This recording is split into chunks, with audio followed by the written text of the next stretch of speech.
Avi Meyer's Northtown Neighborhood News Magazine. Jewish Chicago is out on the street, free all over the place, from just south of the Loop all the way up Lakeshore Drive, into the Jewish neighborhoods up north, as well as the vast majority of the north and northwest suburbs. So pick it up any place. Give me a collar if you don't know where to look near you. It's at a lot of supermarkets. Any place they serve corned beef for lox, you can be sure it'll be there. And even an occasional Chinese restaurant, which are very popular in Jewish communities. Go to our website, ntnm.org. If you can't find the paper, it will be online. We figure more than 60,000 readers this year. I'm putting an extra 5,000 copies. Plus whatever we get on the web will be super. And as most of you know, the judicial community has really come at me strong, and I really like it. It's a lot nicer interviewing judicial people than it is interviewing some of the politicians of another ilk. And it is my pleasure right now to introduce you to a judicial candidate in the upcoming March 20th election, Cynthia Ramirez. How are you? Very well, thank you. How are you? Good, thank you. Why don't you tell us a little something about yourself? All right, well, I am a practicing attorney. I have been an attorney for 21 years. I am currently an administrative law judge with the state of Illinois, Department of Public Health. I have been presiding over healthcare facility regulations and environmental regulations for approximately 11 years. And before that, I was an assistant public defender. I have practiced in juvenile court, First Municipal, 26 in California, and with the post-conviction unit. That's a pretty well-rounded background. Well, I'd like to think so, yes. Yeah, tell us about your background. I mean, where did you go to school? Where did you grow up? Well, I'm born and raised native Chicagoan. I grew up in Wicker Park. I went to Thomas Drummond Elementary and Wells Senior High School. I think it's called Wells Academy now. I went to Loyola University of Chicago, right up here and close to Sheridan Road. And I then went to the University of Wisconsin on a fellowship for law school. Very nice. Very nice. And have you always wanted to be a lawyer? Pretty much. I got bitten by the law bug, so to speak, when I was in high school. I took a course called Law and American Society, and we had, coincidentally, a student from Loyola Law School who came out and taught us how to present a mock trial. And we were actually in competitions, and I loved it. I loved being in the courtroom, and I thought, from that moment on, this is what I want to do. Cool. And so 21 years a lawyer. Yes. Wide range of experience. Now, the administrative hearing process, I mean, that's sort of like being a judge already, isn't it? It is, yes, very much so. We preside, my department in particular, we preside over approximately 25 to 30 hearings a year. They are full hearings that last anywhere from 2 days to a week.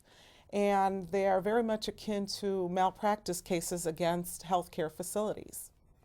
So yeah, unfortunately, that sort of thing does happen. It does, yes, unfortunately, more than I care to see, and we are quite busy, unfortunately. Now that I'm sorry to hear, but such is the nature of life. There's an awful lot of facilities these days because so many people have reached an older age, and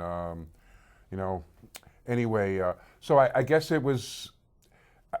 Wanting to be a judge is just logical. I mean, you're already kind of doing that. Yeah, it was really sort of the logical next step for me, and I have been fortunate enough to be slated by the Democratic Party. And, Congratulations. Thank you, appreciate that, and have received some endorsements. And I'm really looking forward to the election and hopefully to transitioning onto the circuit court. No, which is cool. I always love reading Abden Palish's articles about the slating process and all the rest of it. So very educational. And we try to get, we're friendly. We try to get him on the show, and we'll get you sooner or later, Abden. He's one of the few, he actually was a reporter for the Law Bulletin and one other judicial thing first, which is, I guess, is where his interest came from. I don't want to speak for him, but I always enjoy reading about him and the law. So it's terrific. I mean, being slated is, it's not a guarantee, but it's definitely an advantage. There's no question about it. And it's good you've got a lot of people behind you, which is wonderful. So, I mean, what do you do? You're not allowed to get on a soapbox like a regular politician in campaign. No, we're not. So what are you doing to get the word out? Well, we attend a lot of events. We try to get out to the communities.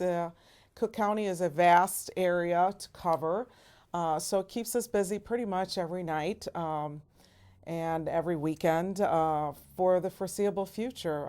But, you know, we go everywhere and anywhere.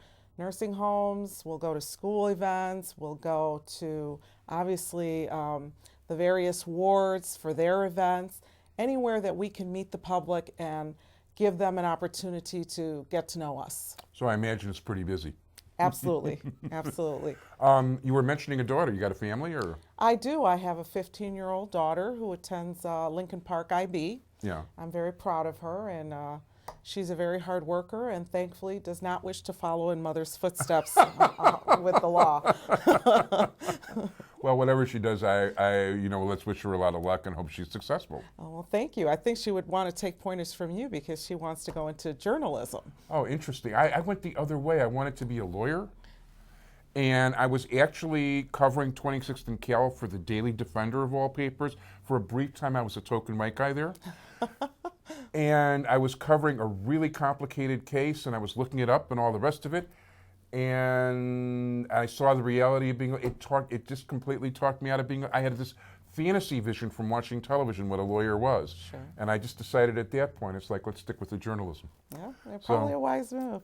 So, well, yeah, I don't know, not every lawyer makes good money. People have a very big misconception. I've got a lot of friends who went to law school who are doing other things right now, and not because they want to. Absolutely. So, but no, anyway, I'll tell you this much. The best way to become a well-to-do publisher is start out filthy rich. Well, she might be in a disadvantage at this point then. Well, you start reporting and all that first, but in any event, if people want to contact your campaign or contact you, you have a website, contact information? Absolutely. They can contact www.CynthiaRamirezForJudge.com. www.CynthiaRamirezForJudge.com. Want to wish you a lot of luck with the campaign, and thank you so much for coming here. Thank you for having me. My pleasure.